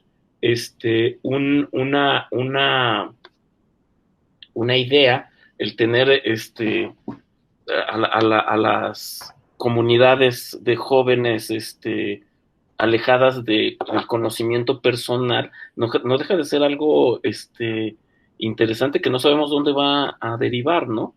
Entonces, y eso, digo, hemos tratado de configurar cómo es el joven hoy en día. Creo que Hilda mencionó cosas que son fuertes, o sea, que es solitario, que que interactúa menos. ¿Qué va a pasar cuando regresen a la actividad presencial o a la actividad híbrida? Algo que menciona Gonzalo, que la infraestructura tecnológica le da mayor preeminencia a ciertos tipos de personalidad, y entonces hay alguien que se va a convertir en mucho más exitoso en este medio tecnológico que el que era en un salón donde estaba con los demás estudiantes. Y me surge otra pregunta, ¿y el maestro? ¿Cómo está el maestro en este entorno? ¿Tú cómo lo has visto, Hilda? Y para Lupita me gustaría, ahorita estábamos hablando de perfiles, etcétera. Si algo tiene PDA es manejar los perfiles conductuales, ¿no? O sea, cómo la gente funciona y cuáles son las cosas que la motivan. Pero, Hilda, ¿tú cómo ves a tus maestros respecto de estos nuevos entornos? ¿Se han sabido adaptar? ¿Ha sido mitad y mitad? ¿Qué pasa con los maestros que son jóvenes versus los maestros que son más experimentados? ¿Qué resistencias hay? ¿Qué es lo que tú observas? Pues es mitad y mitad, ¿no? Y es una labor de renovación y de adaptación. Me voy un poquito más atrás. La UNAM hizo actualizaciones de los programas de estudios, entonces fuimos paulatinamente año con año, y tengo docentes que ya pues rebasan, no sé, los 50 años, y se pusieron a juzgar los planes así de, no, es que está mal porque los quitaron, es que el temario. Y desde ahí pues me di cuenta cómo para mí son dos cosas, ¿no? O te sientes tan cómodo de que ya te sabes de memoria todo el plan de estudios y entonces posiblemente ni puedes planear porque ya sabes lo que vas a dar cada año, y esa es la incomodidad, ¿no? De cómo. Y la otra incomodidad para mí es híjole, me voy a tener que actualizar porque este tema, ya los planes están más vinculados hacia la vivencia en la cotidianidad, ¿no? Ya incluso las unidades así cambiaron el nombre. Y ese cambiar de, ¿cómo le voy a decir al alumno que no sé, que la parábola sí es útil en la vida, pero a lo mejor no en la vida de todo el mundo, sino para ciertas carreras o para cierto estilo de vida, por así llamarlo? Esa transformación les costó. Y ahorita, a pesar de que sí hubo momentos de capacitación, tengo un maestro que hacía de matemáticas, hacía proyectos muy bonitos, o sea, desde casinos, aplicando la probabilidad, la estadística, todo esto, el día del pi y demás, y este ciclo no generó nada. Entonces yo hablaba con él, le decía, profe, es que, pues, ¿qué pasó? No, pero se nota como la negación de aceptar que sí hubo una falta o de creatividad, o que esto definitivamente le llegó, pues, de la nada y no supo ni qué hacer. Y me decía, es que es importante que regresemos o que retomes esta parte de la creatividad, del acercar a los chicos a las matemáticas y demás, sin ese concepto que tenemos de matemáticas de que son pesadas, son feas, lo que sea, ¿no? Y él como que, sí, pero sí como profe, a ver ahorita, en verdad dime, ¿qué vas a hacer? No es que tengo que planearlo, no, pues ahorita dime algo, ¿no? Pero como el obligarlo a que, pues ya pasamos un año de esta experiencia, de esta creatividad y demás, ya puedes decirme de todo lo que viviste, lo que aprendiste, lo que los chicos incluso te lograron enseñar, qué vas a hacer. Y son los menos, pero hay yo pensaría que a lo mejor las personas más grandes o de más experiencia son las que son más complicadas en cambiar toda esta estructura, y no siempre. Tengo también maestros jóvenes que no pasaron de presentar PowerPoint.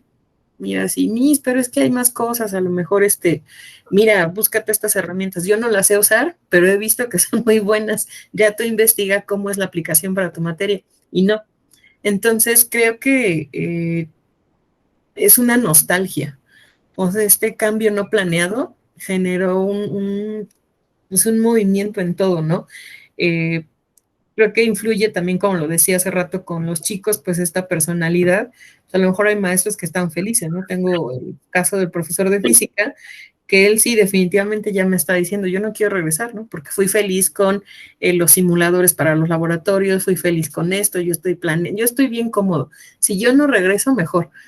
Y sí, también es válido, pero a ver, profe, tenemos que retomar que el alumno te pueda conocer, cómo eres alto, bajito, gordito, a lo mejor hasta cómo te vistes, ya va a dar un parámetro para los chicos, ¿no?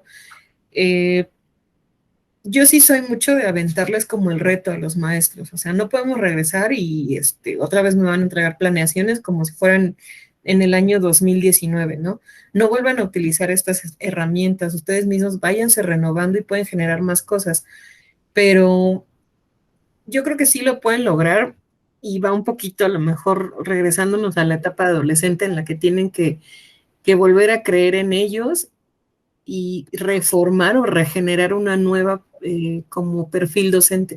O sea, si yo me considero muy buen maestro hasta el marzo del 2020, pues bueno, hasta ahí fue como ese periodo de eres un muy buen maestro, ¿no? ¿Por qué haces esto? Llegas temprano, pero esas características de llegar temprano al aula, pues ya no es válida para mí, porque ahorita no te cuesta nada darle un clic a la liga y te vas a conectar, y de igual forma llegaste temprano. O sea, ya no hay tanto esfuerzo, ¿no? Y ese nuevo concepto y nuevo perfil, yo creo que ellos lo tienen que definir, o sea, ya no una institución, sino ya ellos mismos tienen que redefinir cómo voy a ser este nuevo maestro, este nuevo profesionista dentro de la docencia.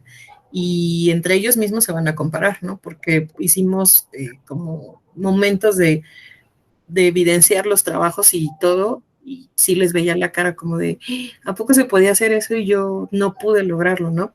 Entonces, creo que ya, independientemente de las capacitaciones o los acercamientos que tenga cada una de las escuelas con los maestros para motivar o para obligar a que ya también exista una actualización, va a depender más de ellos que tengan esta pues voluntad de seguir en el camino, porque esto ya no hay un retorno, o sea, ya no hay un regreso a la aula antigua, a la práctica antigua, incluso de tiempos. Yo creo que se van a tener que reajustar los tiempos, tanto de clase, de esparcimiento y todo, con tal de abonarle a lo mejor a lo que se perdió todo un año de contacto, recuperar un poco esa parte de interacción social y no dejar aparte la educación, ¿no? Pero sí una renovación.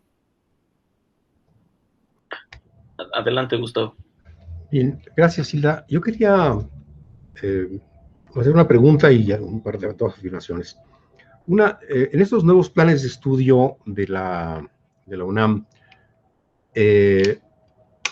retomando el tema original de la reunión, del webinario, es esta cosa de la educación 4.0.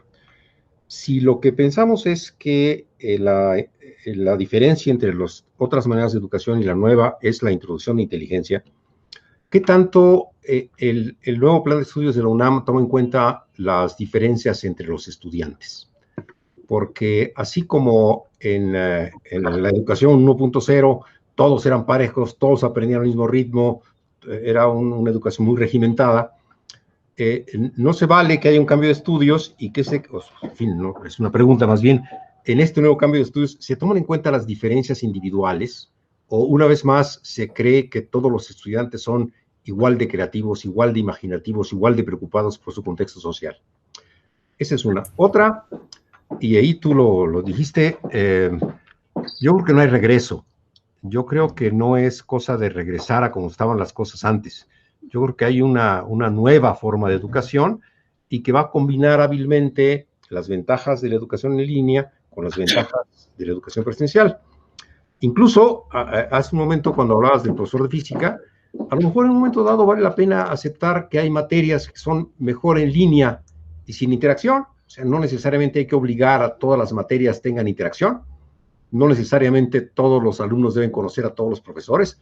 A lo mejor hay formas de aprendizaje que no necesitan la presencia física del profesor o la presencia del grupo, ¿no?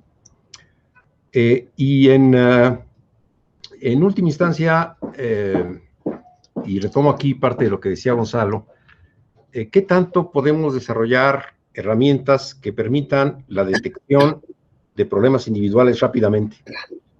O sea, el problema del profesor es que cuando tiene un grupo de frente, es que le cuesta mucho trabajo matizar. Tiene que ser un profesor muy talentoso para poder atender las necesidades individuales de cada estudiante y poder detectar su problemática particular.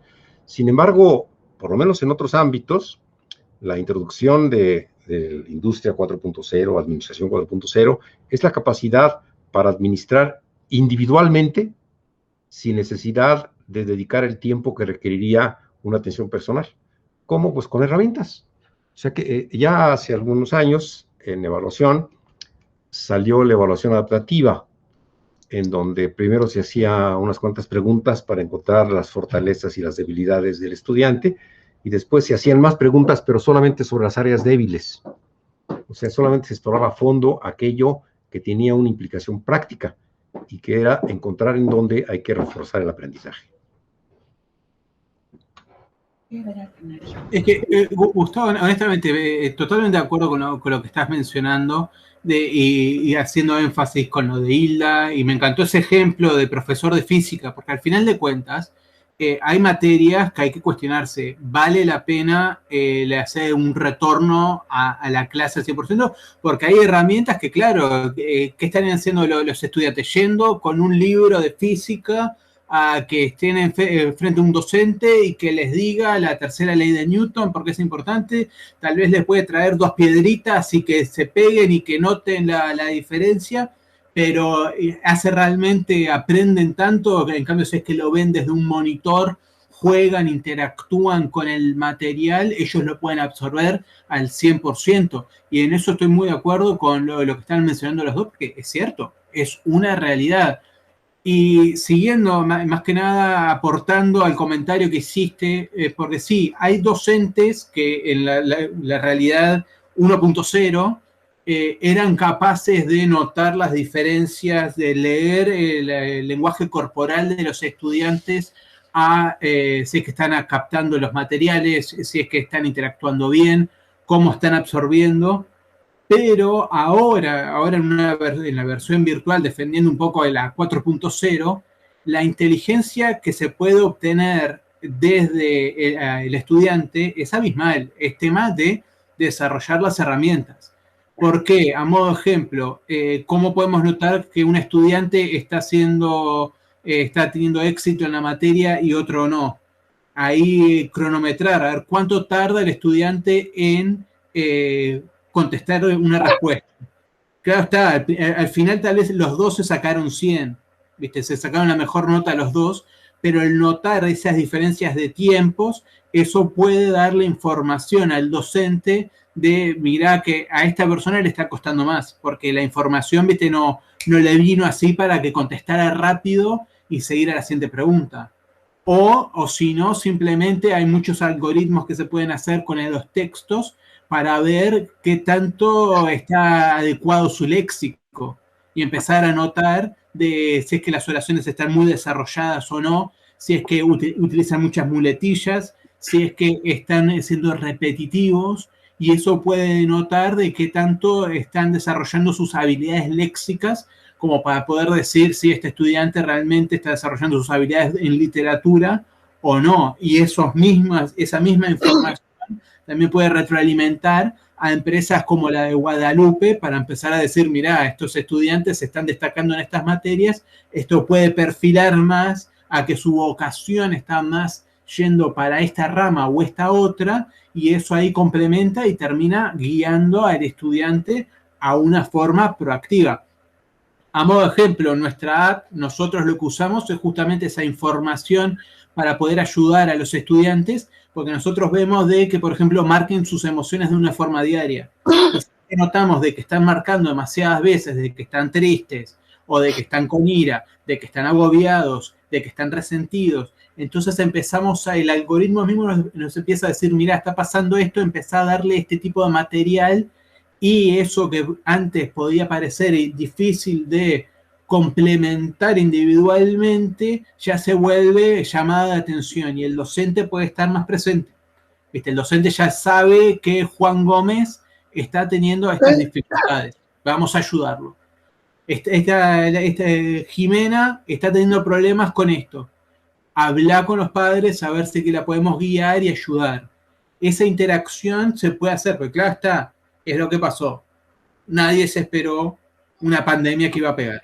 Nadie se esperó que íbamos a estar tanto tiempo aislados. Entonces no se pudo desarrollar lo suficiente como para que los docentes y los centros educativos puedan tener las herramientas suficientes.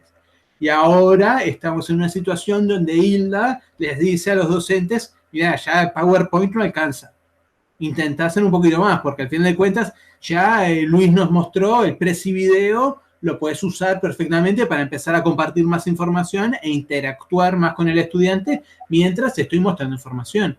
Hay muchas herramientas que se pueden usar para que el estudiante palpe más, absorba más, y ya un PowerPoint no es suficiente, porque al final de cuentas un PowerPoint los estudiantes se pueden hacer, los que están prestando atención no están prestando atención.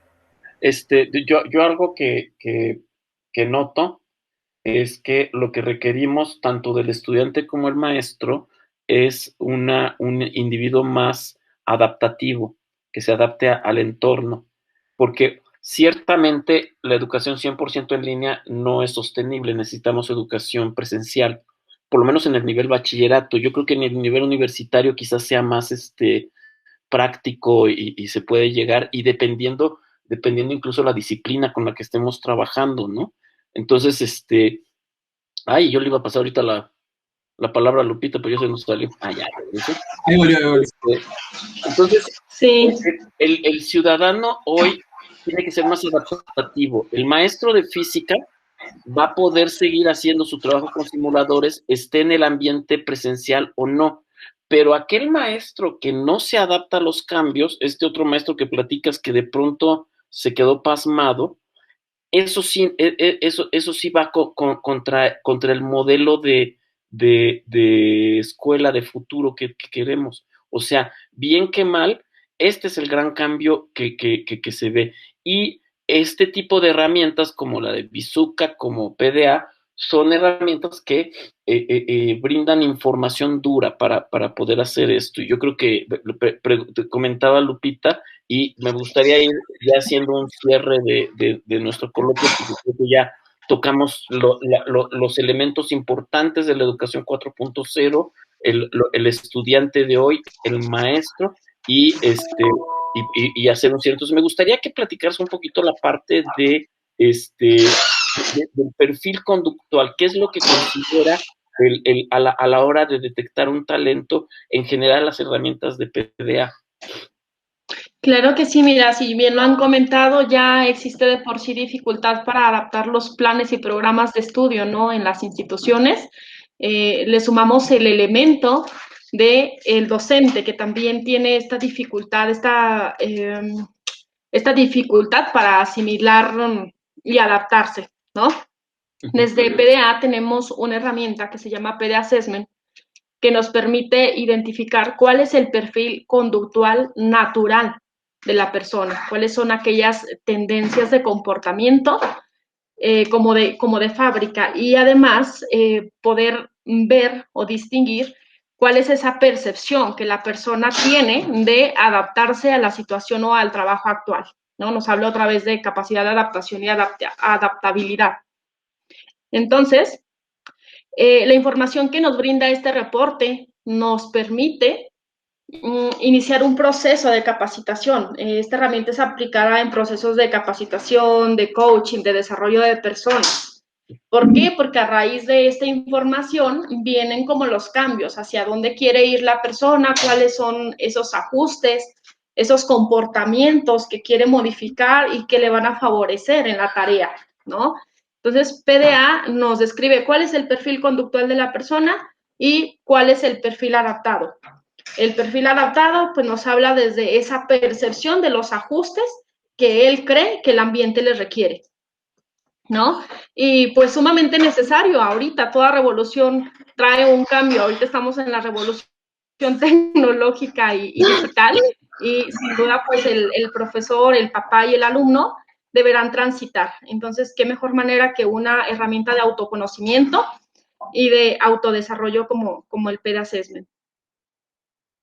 Muchas gracias, Lupita. Y nos da claridad sobre los perfiles conductuales, cómo somos de forma natural, cómo nos adaptamos al medio, pero, y esta es la frase que creo yo, por lo menos es la que me llevo yo ahorita, es necesitamos un medio que se adapte a cambios continuos, a cambios tecnológicos. O sea, con Hilda estuvimos con las herramientas de Google y es impresionante cómo se van actualizando las herramientas.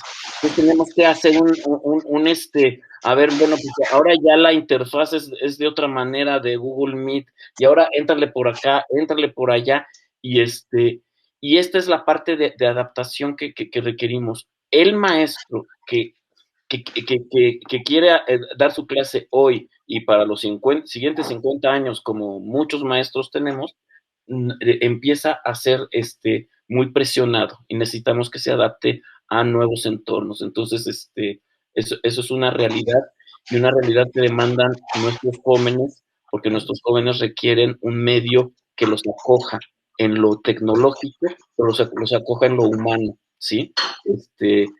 Bien, a mí me gustaría hacer una ronda de cierre con los elementos que ustedes quieran mencionar como a manera de síntesis, y no sé por dónde arrancar. Me gustaría arrancar por Hilda, porque de todos los que estamos acá, quien está en la línea de fuego, eres tú, Hilda, y tú nos das mucha información de lo que los demás no estamos teniendo visibilidad. Entonces, si tú pudieras hacer como una suerte de conclusión de esto, ¿qué es lo que nos podrías decir?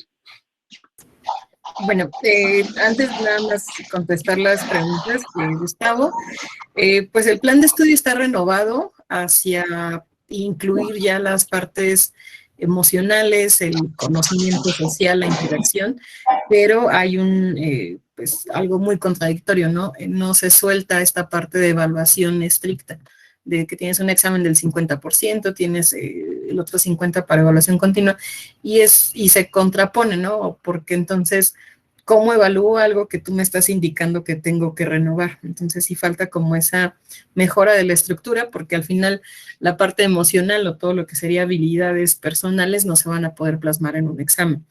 Pues en general creo que es un cambio complejo, que sí, si no hay una parte de adaptabilidad o un proceso de acompañamiento para los propios maestros y para los alumnos, pues va a ser imposible hacer.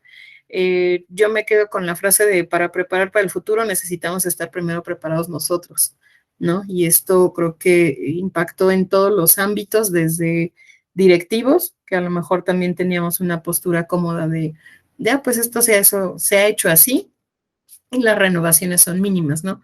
Pues pido que cambien, no sé, que ahora el examen sea de esta manera, ¿no? Hay que soltar muchísimas cosas o muchísimas prácticas no malas, sino más bien las prácticas funcionales, hay que soltarlas también, hay que renovarlas, y hay que, creo que también todo viene de parte de la humildad, o sea, la humildad de reconocer en qué sí podemos, en qué no podemos, y en qué también podemos acercarnos al otro para poder lograr el aprendizaje, porque ahorita no solo están aprendiendo los chicos, o sea, yo les decía a los maestros, también estamos aprendiendo todos, o sea, yo temía de las videollamadas y ahorita estoy aquí más cómoda, ¿no? Que hace un año.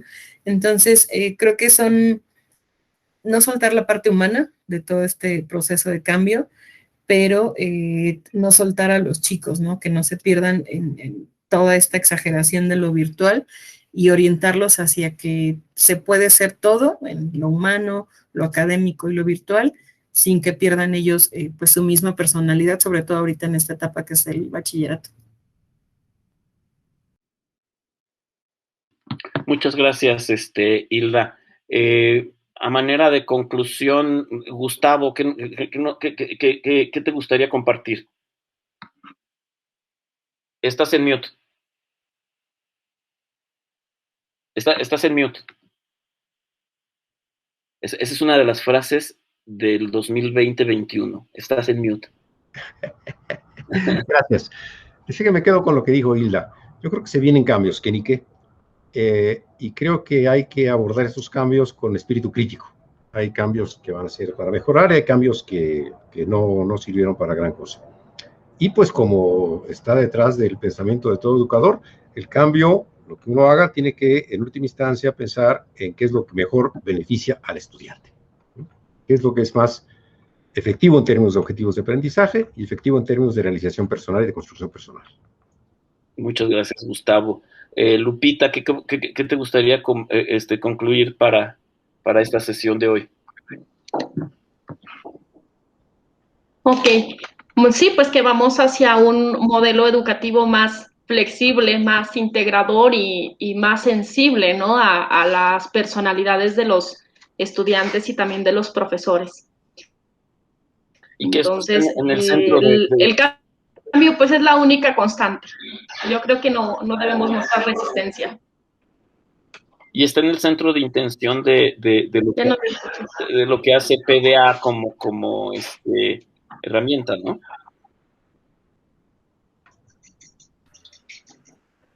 Sí, ahí no te escuché. Que te decía que justamente todo esto que comentas es algo en lo que está en el centro de interés de PDA, justamente el encontrar estas constantes en la gente a partir de herramientas de inteligencia artificial.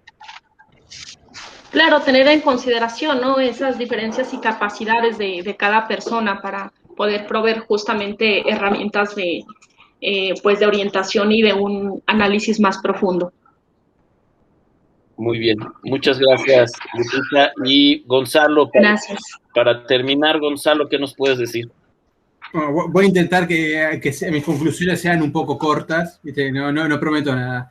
Primero que nada, estamos ahora en que la experiencia es una experiencia híbrida, va a seguir siendo híbrida, nos guste o no, porque uno, no sabemos cuándo es que va a terminar el confinamiento, dos, no sabemos si es que realmente vamos a volver al 100% presencial o si es que va a pasar algo parecido en un futuro. Entonces es bueno tener estas habilidades ya desarrolladas y tener las posibilidades de mezclarnos. También la otra realidad es que en México no todo el mundo tiene acceso ahora mismo a dispositivos, a móviles. La educación por televisor sigue estando. Entonces, pero eso es algo para el coloquio, esto es una conclusión, no estamos acá para desarrollar. Pero después también es el simple hecho de que hoy es híbrida. Nosotros no sabemos a qué es que va a seguir, porque al final de cuentas, dentro de 5 o 10 años, tal vez va a ser 100% virtual, pero porque se desarrolló la realidad virtual y los estudiantes van a poder estudiar en un medio virtual presencial, como se podría decir, pero eso es algo más a discutir a futuro. La realidad de hoy es que es híbrida y a mi entender, a mi intención, va a seguir siendo híbrida de acá a por lo menos 1 o 2 años. Otra conclusión es que, honestamente, los estudiantes ahora mismo están con las emociones a flor de piel. Es una de las cosas que se nota en los casos de ansiedad, depresión, ira, el aumento de la drogodependencia. Ya no saben qué hacer, están llenos de hormonas y están encerrados.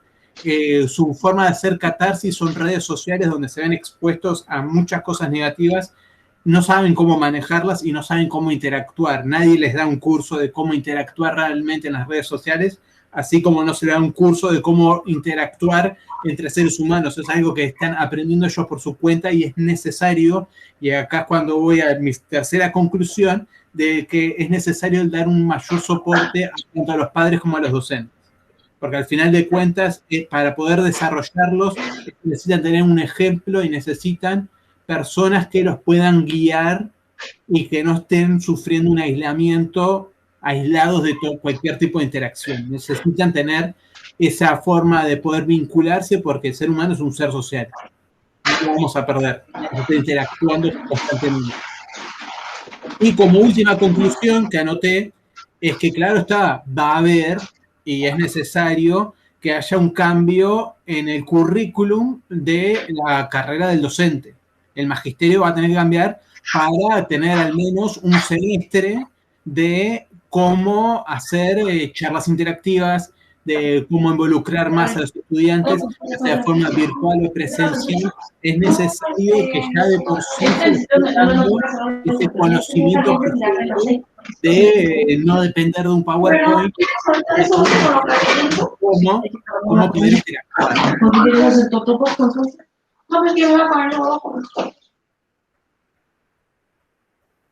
Y ahí eso es mis conclusiones. Muchas gracias, Gonzalo. Pues muchas gracias por esta plática. Yo creo que esta plática nos deja más dudas hacia adelante. ¿Qué es lo que va a pasar? Que creo que no es nada más. A mí me resulta interesante cómo preescolar fue una historia, primaria es otra historia, secundaria es otra historia, preparatoria es otra. O sea, cada uno, o sea, empezamos a tener una educación, nos guste o no, más adaptable a las necesidades concretas. Eso no es una mala noticia. O sea, tenemos una educación que se va adaptando, pero necesitamos que las autoridades de nuestro país dejen de hacer programas de estudio de una vez y para siempre, que es lo que siguen haciendo. Entonces, necesitamos que haya una mayor conectividad. Las clases por televisión, pues bueno, fue una manera de paliar el problema, pero no lo resolvió. Entonces, tenemos muchos retos y la verdad es que somos testigos de unos nuevos cambios en la historia como nunca se habían visto. O sea, realmente creo que la pandemia trajo problemas, trajo soluciones, la tecnología se convirtió en una solución, pero también en un problema en algún momento, y tenemos que trabajar con todo eso para tener herramientas que sean útiles y que la escuela deje de ser lo que era porque lo requieren los tiempos. Entonces, pues muchas gracias a ustedes por haber participado en esto y continuemos esta conversación, sigamos comentándola. Muchas gracias.